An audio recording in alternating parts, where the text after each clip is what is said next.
Good morning, America. Fire danger. Wildfires tearing through parts of the West. Flames threatening homes. Evacuations ordered. 2 pilots fighting a massive fire in Utah killed in a helicopter crash. Canada's sky aflame. Plus the aftermath of severe storms in the east. Overnight, a partial building collapse and power outages. Somara tracking it all. Iran's demands, warning the Strait of Hormuz will never fully reopen until certain conditions are met. The latest overnight details. Growing scrutiny over controversial surveillance cameras that can read license plates. 6 former Savannah Police Department employees now under criminal investigation for allegedly misusing them. Are they an invasion of privacy? Missing American, the new details on a North Carolina woman who disappeared in Grenada. What her husband is saying this morning. Hunter Biden opens up what he's saying about the former president's cancer battle and the criticism his father received for granting him a pardon. Late summer getaways. We're tracking down bargains for those last weeks of the season. Plus the advice on booking for the holidays and why a long layover may be just the ticket. NFL greats, the Pro Football Hall of Fame's newest class. You believed in me, but more importantly, you trusted me with the soul of the city. All the emotional moments from the moving ceremony, plus inside the Patriot Games. The competition featuring the nation's top high school athletes testing strength, endurance, and teamwork with a prize that could change lives. Live from ABC News headquarters in New York City, it's Sunday. Good morning, America. Can't wait for that story from Laura Rutledge right there. Yeah. Good morning, America. It is so good to see you. Whit is on vacation, a well-deserved vacation. Rhiannon and Allie's right here. Thanks for having me. Absolutely. And I know we both can't wait for those travel tips. Yes, they're going to save some money. Yeah, that's what we all want to do. And we have lots to get to, including some breaking news this morning on a manhunt out of New York. A man who police called armed and dangerous. Also, the growing opposition to surveillance cameras, focusing on those flock license plate readers and allegations that some in law enforcement have been using those to spy on individuals. That's a very, very interesting story. We're also going to look ahead to jury selection this week in a trial 30 years in the making over the drive-by shooting death of rap legend Tupac Shakur. But we are going to begin here with the severe weather here on the East Coast and the fire danger on the West. And that sweltering heat pretty much everywhere right now. Somara Theodore is here looking at all of that. Somara, good morning. It's very busy in the weather department. Yesterday, more rounds of summer storms moved through, bringing heavy downpours leading to flash flooding. Also, gusty winds bringing down trees and power lines. Take a look. Overnight, severe storms swept across the Northeast from New England to Maryland, leaving thousands without power in Massachusetts. In Springfield, part of this building collapsing during the storm. Dozens of people who live there forced to leave. Fortunately, no one hurt.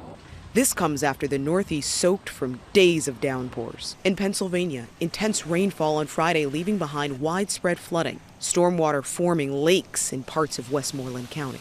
Meanwhile, wildfires burning across the western U.S. and Canada.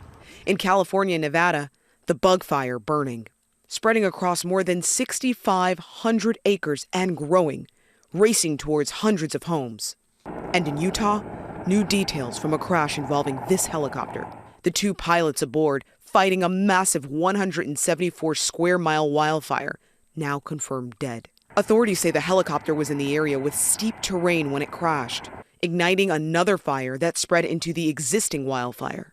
In Oregon, the Wright Springs fire, now at least 23,000 acres. Evacuations underway. A contractor helping firefighters died Saturday.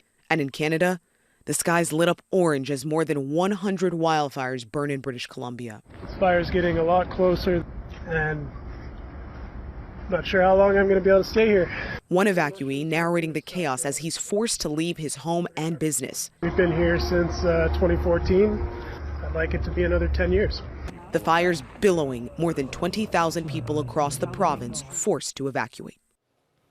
And unfortunately, that threat for wildfires is still looming today. Take a look. Fire weather danger in place for anyone who has this kind of shaded orange color here, from Reno down to Bakersfield, up into Bend, Oregon, Idaho Falls, Casper, and Cheyenne. We could see single-digit humidity there with winds gusting upwards of 35 miles per hour. Now, not only that, red flag warnings from Rock Springs to Riverton. So this region really just primed for wildfires. As a result of the wildfires, we've seen a ton of smoke that's led to poor air quality and air quality alerts. You can see here, as we head through the remainder of your Sunday, these plumes of extreme smoke billowing down into places like Boise, Idaho Falls, and Billings. So folks should really limit their times outdoors. That's a look at the forecast. Rhiannon, back to you. All right, thanks for keeping an eye on that for us, Samara. Now we turn to the war with Iran and the prospects of reopening the Strait of Hormuz. Iran's foreign minister is saying his country and Oman are close to an agreement on managing the key trade route. ABC's Marcus Moore joins us now with the latest on this. Good morning, Marcus. Rhiannon, good morning. Nearly 6 months into this war, the Strait of Hormuz remains a key flashpoint. This morning, Iranian officials saying they are very close to a deal with Oman that would secure temporary navigation through part of the strait, but that any broader deal is contingent on the U.S. Iran saying that the strait will not reopen unless the U.S., quote, corrects its behavior. Iranians have also reiterated 6 uncompromising demands for the U.S. that include lifting its naval blockade on the Iranian ships and ports there, as well as calling on the U.S. and its allies to halt any attacks on Iranian proxies across the region. Now, during an interview this weekend with Fox News, Vice President Vance said that progress was being made, but that the conflict with Iran is far from over. And all of this comes as the U.S. and other parts of the world are seeing higher fuel prices because of the crisis in the Strait. And right now, Rhiannon, there is still no deal that would guarantee the safe reopening of that critical waterway. All right, still a ways to go. Marcus Moore, thank you for that. Tune into This Week later. Chief Washington anchor Jonathan Karl is joined by former Defense Secretary Mark Esper on the latest in the Iran war. Plus, he has an exclusive interview with Representative Alexandria Ocasio-Cortez about progressive wins in Democratic primary races. The midterms now less than 3 months away, Gio. That's right, Rhiannon. All right, we're going to turn now to the growing backlash over flock surveillance cameras used by more and more police departments across the U.S. There is outrage over government surveillance and over alleged misuse of the system by some in law enforcement. And ABC's Olivia Rubin is in Washington looking into all of this for us. Olivia, good morning. Gio, good morning. Those allegations you mentioned of misuse on full display in Georgia this week. Several police officers there fired and now under criminal investigation, and they're not the only ones. This morning, 6 former Savannah Police Department employees, including 4 officers, are now under criminal investigation after being fired for allegedly misusing these controversial surveillance cameras made by the company Flock. Totally honest, I'm disappointed. I'm pissed off about it. The employees allegedly using the system to make personal searches involving family and acquaintances. The high-tech AI-powered cameras read license plates and store that data for police departments to use. Over 120,000 deployed nationwide to help fight crime. They're on streetlights, bridges, and highways. But backlash is growing amid rising reports of misuse. Dozens of officers now charged or accused of using the technology inappropriately, including stalking. This North Carolina police officer arrested for allegedly using it to track her boyfriend's ex-wife more than 30 times. She's set to appear in court at the end of the month. That's what bothers me the most, that the people that use this stuff for personal gain. Critics also calling these cameras an invasion of privacy. Some are being vandalized in acts of protest. In Texas, this camera cut in half. And in Minnesota, a man posting these videos of himself covering up the cameras with tape, telling ABC the technology is dangerous. But Flock telling ABC News their cameras do exactly what they're supposed to do. We helped in over 1 million crimes last year, over 10,000 missing people. And some agree. The benefits, I believe, outweigh the issues here. And Flock saying that criminal acts like vandalism should never be the answer here as people continue to make their voices heard in this ever-growing debate about individual privacy versus public safety. Rhiannon. Very controversial, Olivia. Thank you. Breaking overnight, police have arrested a man suspected of killing his 70-year-old father and then setting the family home on fire to try to cover up the crime. New York State Police announced 32-year-old Thomas Ryan is now in custody. Authorities say Ryan prompted a multi-agency agency 4-day manhunt after his father's body was found inside a home in Greenville, New York. Investigators say Ryan was seen on doorbell camera footage running there from the burning home. Police are expected to give an update later today on how they caught up with Ryan and share any details on any possible charges. Gio. Yeah, just unbelievably tragic there, Rhiannon. All right, now to the search for an American woman missing on the Caribbean island of Grenada.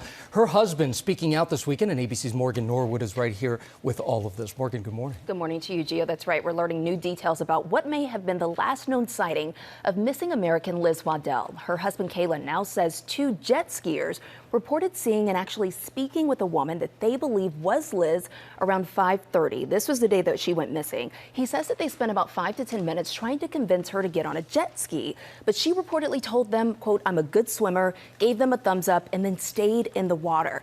Now, the family says the jet skiers later met with them and even took them by boat to that approximate spot about a third of a mile from shore. Kalen says their description was consistent enough that he believes that it was most likely Liz. That encounter, though, just came 5.5 hours after Liz was seen here. You see it there on surveillance video, leaving the hotel pool, later jumping off the pier into the ocean. Kalen says Liz was not particularly a good swimmer and was most comfortable using a flotation device, and that he can't really believe that she would have spent hours swimming alone in the ocean. He also says that drowning may now be the most likely scenario, but then again stresses that a lot about this doesn't make a lot of sense to them. The Royal Grenada Police Force still has an active missing person investigation this morning and pleading with the public for tips. So really hope this. 5 hours is such a big gap, It too. is. All right, thank you so much, Morgan. And now to former President Biden. His son Hunter is talking about his father's cancer diagnosis and more. ABC's Stephen Portnoy has the latest now from Washington. Good morning, Stephen. Good morning, Rhiannon. In an interview that aired in the UK, the former president's son Hunter opened up about his father's battle with cancer. Hunter Biden telling the BBC it's been really hard and really sad. The only thing that I say about my dad, about his health right now, is I wish he would complain more, because it's not good. The cancer has spread, is metastasized into his bones and further. It's very painful, and it's very debilitating in many respects, but he's still out there. Joe Biden revealed his diagnosis in May of last year, 4 months after leaving office, saying he'd been diagnosed with an aggressive form of prostate cancer that had spread to his bones. This week on Kelly Ripa's podcast, Jill Biden said her husband is doing okay, but that the couple has to be mindful of the cancer with rounds of testing and medicine every 3 months. This past spring, Jill Biden wrote in her book that she noticed what she now suspects were early symptoms of the cancer when the couple was still in the White House. The former president has written a book of his own, which is set for release in November, just days before his 84th birthday. Last fall, the former president rang the bell at Penn Medicine in Philadelphia after completing a course of radiation therapy there. He was also reported to be receiving hormone treatments. A Biden spokesperson declined to comment on the former president's current condition. Now, in addition to reflecting on his dad's battle with cancer, Hunter Biden also told the BBC that his father has been rightly criticized for granting him a pardon in his final weeks in office. Hunter Biden was convicted of gun charges. He pleaded guilty to tax charges. Joe Biden said at the time those cases were infected by politics, amounting to what he called a miscarriage of justice. Well, his son now says while he's grateful for the pardon, he feels the decision was not good for the American people, for the Constitution, or for his father's legacy. Gio? All right, Stephen Portnoy, thank you for your reporting there. We're going to turn now to our GMA Health Alert and new research here that reveals 3 things to avoid in middle age that could substantially reduce your risk of developing dementia. And our medical correspondent, Dr. Darien Sutton, is right here with all of this. And you both know I have a history of dementia in my family, and so I'm very concerned about this. What does this study say? Well, the big takeaway from this study is that there are changes that you can make and how you treat your health in your 40s and your 50s that can benefit your brain decades later. This recent study is coming from the journal the American Academy of Neurology, and researchers followed over 10,000 adults for nearly 3 decades to look how key health risk factors in their midlife, including high blood pressure, diabetes, as well as whether or not they smoked, translated to their risk of dementia. More specifically, they looked at how many more years did people live without dementia. For adults without these 3 risk factors, they lived on average 30 more years without dementia. Wow. For adults with all 3 risk factors, high blood pressure, diabetes, and those who smoked, they lived on average 17.5 years without dementia. That's a big gap. That's a 12.5-year difference. It really underscores the significant deep connection between our heart health and our brain health.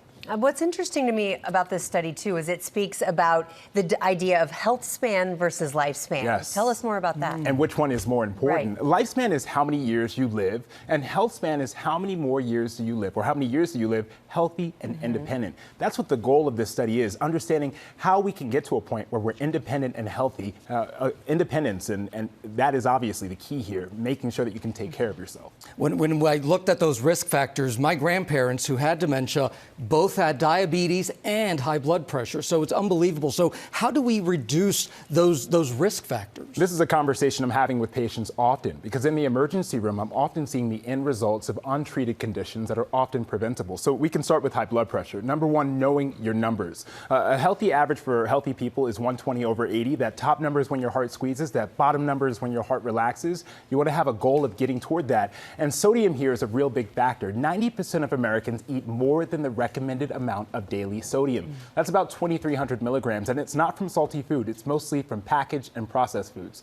As for diabetes, knowing your numbers as well, checking your blood test called an A1C, and increasing your fiber. We talk a lot about protein, but fiber helps to slow your digestion. It also makes you more sensitive to the insulin that you produce. That keeps your blood sugar low and reduces your risk of diabetes. And then, of course, quitting smoking, remembering that it is an addiction. So if you need help, talking to your provider about nicotine replacement therapy. As far as the study goes, did they find any other factors that impact the risk of dementia? And that was the interesting part here. They found factors that differed in terms of gender, race, as well as genetic risks. Women were more likely to live without dementia despite their health risks. Black Americans were more likely to develop dementia compared to white Americans, but authors also pointed out that there's a lot of social factors that are at play here, like access to care. And then there's a genetic risk factor. Those who had a genetic factor called apolipoprotein E4, ApoE4, it's a blood test, were shown to have an increased risk of dementia. We've known that, but it's not a diagnosis. So when you get this blood test, if you have that result, working on those other modifiable factors can help to reduce your risk. It is just so fascinating, so important. Thank you so much, Dr. Darien Sutton. Appreciate it. Samara, Gio, we did not win the Powerball. No one did. The prize is getting even bigger because no one picked all the winning numbers. The jackpot is now $905 million. Ooh. It is the biggest prize of this year. It is the 8th largest jackpot in Powerball history. And there were some lucky winners, though, last night. A ticket in Texas won a $2 million prize. 4 tickets clinched the $1 million prize. Those winners were in New York, Michigan, Florida, and Arizona. So if you're in any of those states, make sure you check your numbers. Your next chance at the jumbo jackpot is Monday night. And if you win big, the cash option, nearly $392 million. Not too bad. I always think that when there's no winner, it's just waiting for me. It's waiting. It's just waiting. Yeah. All right. Thank you, Rana. Now to the 5 new members of the Pro Football Hall of Fame. And ABC's Andrew Dimbert is right here with the details on Saturday's induction ceremony in Canton, Ohio. Andrew, good morning. Hey, good morning, Gio. The 63rd class now enshrined into the Pro Football Hall of Fame. More than 6 decades of football legends, all celebrated in one place, with 5 more names added to those hallowed halls. This is what football immortality sounds like. The cheers, the tears. And Dad, I can't tell you how special it was. And 5 gold jackets with a seat to football's most exclusive table. For Drew Brees, the road to Canton ran straight through New Orleans. You embraced me. You believed in me. But more importantly, you trusted me with the soul of the city. The quarterback who helped transform the Saints and the city into champions. It was your spirit that allowed us to be special. Arizona Cardinals legendary wideout Larry Fitzgerald enshrined with his 3 sons looking on. His eldest, Devin, presenting his father's Hall of Fame bust. Before Fitzgerald turned the spotlight on the people who helped him reach football's ultimate summit, opening up about losing loved ones and those who carried him through it. I've been lucky enough to be surrounded by people and great institutions that surrounded me and nurtured me and inspired me to pursue excellence. Ending with a message for his sons. I'm proud of you, son. And I hope I'm giving you and your brothers the tools to live the lives you guys want to live. Joining Fitzgerald and Brees, Roger Craig, who helped redefine the running back position with the San Francisco 49ers. Linebacker Luke Kuechly, whose career was brilliant but brief. This class of 2026 is special, and I'm so excited to enter with you guys. And Adam Vinatieri, the clutch kicker of a generation defined by a winning resume and pressure-packed moments and Super Bowl victories. And I couldn't be more honored to share this moment with you and forever be connected as members of this Hall of Fame class. 5 careers, 5 stories, and 5 more names now forever etched into NFL history. And here's another piece of football history. The Pro Football Hall of Fame was created in 1963. 3 years before the first Super Bowl was ever played, so the Hall was celebrating football greatness before the NFL had ever celebrated its first Super Bowl champion. Football's highest honor. Football's highest honor. What were you telling us off camera? I'm getting old, man. These guys are on my fantasy team, and now they're in the Hall of Fame. Well, you've made good choices. Yeah, that's true. That's what that means. That was great. Thank you. All right, Andrew. Still ahead here, we look ahead as jury selection is set to start this week in the murder of rapper Tupac Shakur 30 years ago. And 7 states are winding up their sales tax holiday today, the final hours to get in those back-to-school savings. And you don't even need kids to save big. Oh, you don't. And some end of summer travel tips and whether it's too early to book for the holidays. Yeah, we're thinking about that. That and so much more when we come back here on GMA Sunday.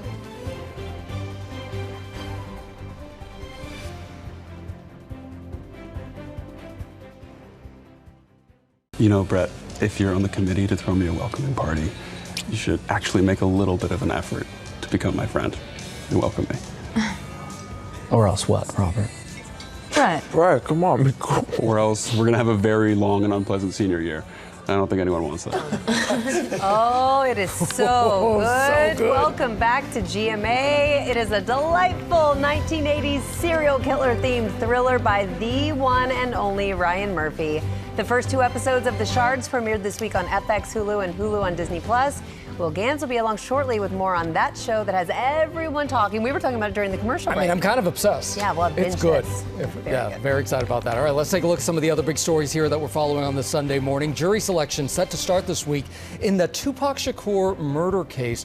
The rapper was killed in a drive-by shooting in Las Vegas 30 years ago. Dwayne Keefe D. Davis is accused of orchestrating the killing. He was arrested in 2023 and has pleaded not guilty. And drought conditions persist in Puerto Rico. The government is now rationing water and delivering it by truck to the hardest hit areas. Lack of rain and aging infrastructure among the leading factors here, creating a water crisis across the island. July was the driest month on record in San Juan.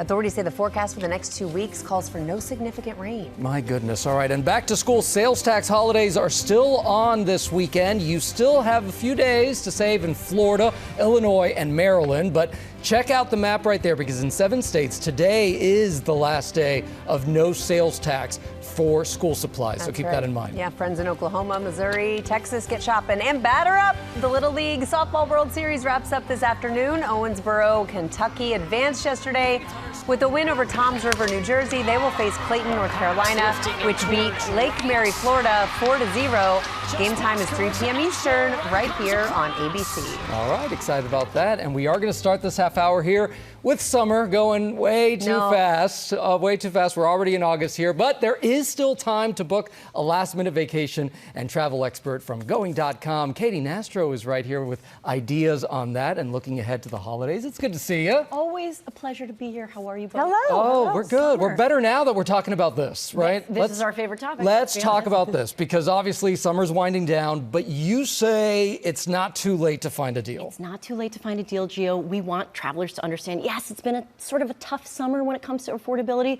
but you can squeeze in a last-minute trip. Get this. You can go from Orlando to Atlanta for $48 round trip. Wow. That is round trip. That's not one way. Or maybe you're in Cincinnati, you want to go experience Little New England summer. You can go to Portland, Maine for $148.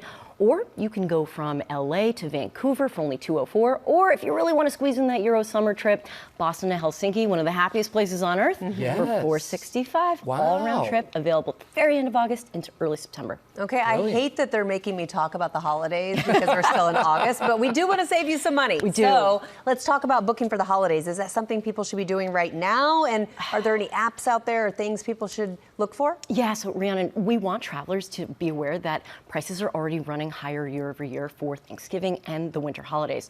So some things that you can do to help you save. If you want to set it and forget it, you want the deals to come to you, you can sign up for services like Going or Thrifty. Or if you want to just go directly to the source, you know the dates, you know the flights, you visit your in-laws enough year over year, you can go to any one of them, any one of the meta search out there and take advantage of the price tracking tools. So for example, on Skyscanner, you have the drop section, you create a trip. They will then send you a notification, an email, or a push, letting you know that that flight that you're looking at, it's got a little cheaper, and then you can book. But you want to do this before and after so you can continue to save. Well, and I love those price alerts because they're free, and a lot of people don't realize that. Exactly. They're free and they're there, so use them. Okay, you travel a lot. I see you on IG. I see your trips. We're always jealous. All over social media, everybody's buzzing about these travel non-negotiables. Yes. So what are yours? Okay, this one is a little bit of an unpopular opinion. I love a long layover, and I actually try to prioritize having a long layover, especially when I'm traveling internationally. I know, it's bananas. But, look, especially if you're traveling with kids, you want them, you want to, my back hurts a little bit from traveling a little too far. The kids need to exercise a little bit, and you can actually do a 2-for-1. So say you don't have a ton of time to travel internationally, you can explore a city during your long layover, get back on your flight, and be on your way. I did this in Copenhagen recently, got on a bike. Oh, that's smart. Got on a bike, did a little bakery hop, and then got back on my flight to go elsewhere. And it was really a 2-for-1, especially with such limited time off that we have. That's my one. And then my other one, an eye mask. You gotta have it. Always travel with it. Domestic, international, doesn't matter. Okay, what are yours? Well, do you have a travel? For me, those silk pillowcases that we have on Deals and Steals? I travel with one of those because it feels good. Yeah, no matter what pillow you have in the little creature comfort from home. But yes, good for your hair as well. Mine is direct flights. I'm the opposite of you. I don't want even a short, long, any layover. I just want to get where I'm going. But I have to say, if you're looking for affordability, I know. Flights with connections typically are cheaper. Just saying. Just saying. Good point. You always have the best deals. Thank you so much for that. It is the kickoff to the Patriot Games, a national athletic competition that brings together outstanding high school athletes from across the country to compete for scholarship money. ESPN's Laura Rutledge is anchoring the games that are taking place in Ohio, which are part of the nation's 250th birthday celebration. Hey, good morning, Laura. Good morning, Rhiannon. And yes, I am actually at the beginning of the 270-foot long course here that was uniquely designed for the Patriot Games. Our athletes will actually start with these Liberty steps that you see here. They're only 12 inches wide, 4 feet in the air. This course is very challenging. Some of the athletes were out here yesterday practicing and running through it, but they're so excited for an incredible celebration of competition centered around America's youth. This morning, more than 100 of the nation's top teenage athletes are gathering at Spire Academy in Northeast Ohio for the first ever Patriot Games. To be here representing Tennessee, it's an honor. I'm really proud to be here. The 3-day competition is part of the Trump administration's Freedom 250 initiative, celebrating America's 250th birthday. Each state, U.S. territory, and some tribal nations are represented by one male and one female athlete between the ages of 14 and 17. Got a big flex right there, both excellent. Thanks a lot, man. Good luck out there. When I walked on the campus, I was kind of just blown away. It was almost breathtaking. Athletes will compete in a variety of sporting competitions designed to test strength, endurance, and teamwork. The games will culminate with a 270-foot-long obstacle course run, with the winners receiving a $125,000 scholarship prize. President Trump is expected to attend portions of the competition. The young athletes began arriving Friday and have been practicing on site in preparation for today's kickoff.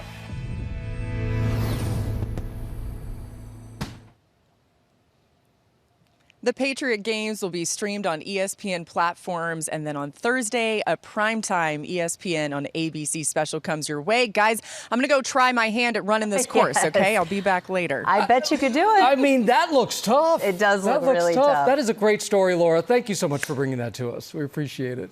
All right, coming up here on Good Morning America, the series and movies that you don't want to miss, our picks on what's binge-worthy this week. Come on back. You're watching GMA Sunday.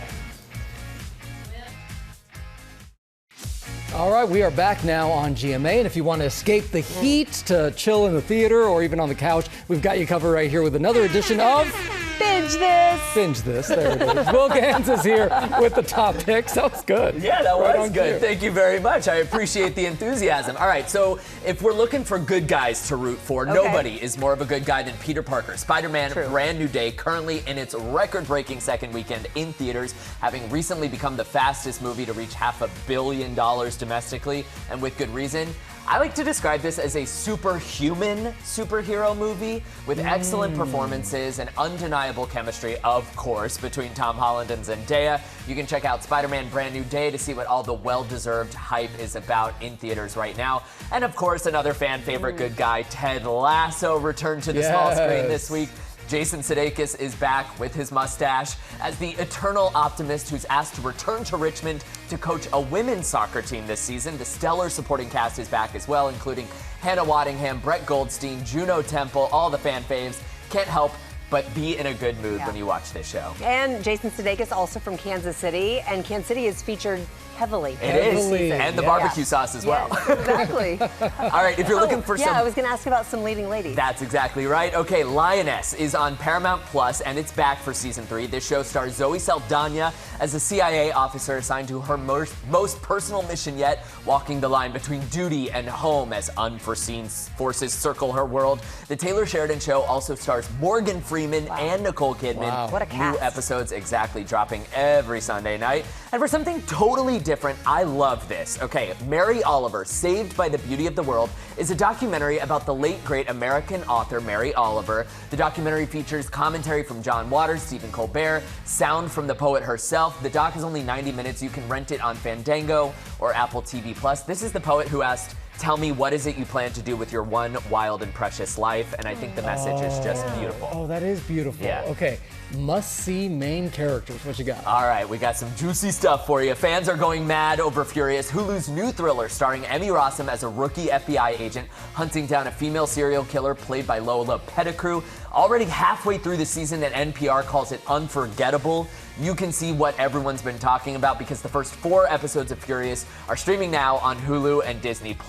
I'm on the edge of my seat for that show. Or if you're in the mood to tease your hair maybe and throw on a little blue eyeshadow, take a trip back to the 80s with The Shards. The new Ryan Murphy thriller follows some gorgeous students in gorgeous clothes in gorgeous Los Angeles, but they're being stalked by a serial killer. Rhiannon, you spoke with the cast, and here's what they had to say about the series.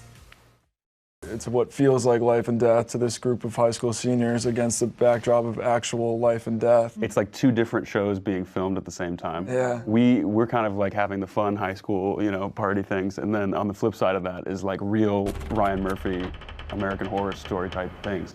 Say less. I mean, the first 2 episodes premiered this week on FX, Hulu, and Hulu on Disney+. Superfans can go behind the scenes with the official Shards podcast hosted by Evan Ross Katz, where the cast, including Kaya Gerber, Homer Gear, and Graham Campbell, dish on all things Shards. And I have 2 Shards superfans sitting right next to me. We really like it. Yeah, and they told me that they actually Ryan shot different versions, so they don't even really know what the ending is. Yeah. Love that. So it's drama on screen and off. Yeah, my so favorite. much danger. All right, that was great, Will. Thank you so much. Oh, and before we say goodbye, we can't wait to show this to you. We want to welcome back some members, new members of our GMA family right here. ABC News senior White House correspondent Selena Wang, welcome to baby with husband Evan Ramsey.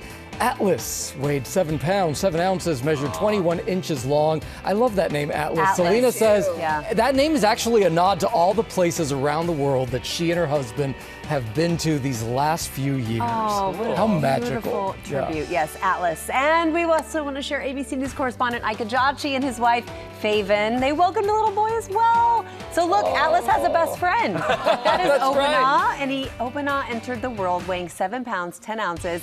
His name means father's heart or father's wish. Beautiful. They are going to call him Obi for sure. Look at little those eyes. Obi. A big congratulations to both couples. What an exhausting but exciting time for them both. We couldn't be happier for you guys. Welcome to the world. That's right. Exhausting from these 2 moms. Yes, They're saying they it's are. exhausting. Thank you so much for starting your Sunday here with us. Have yourself a great day. We'll see you tomorrow. We'll see you later. Bye-bye. GMA Families.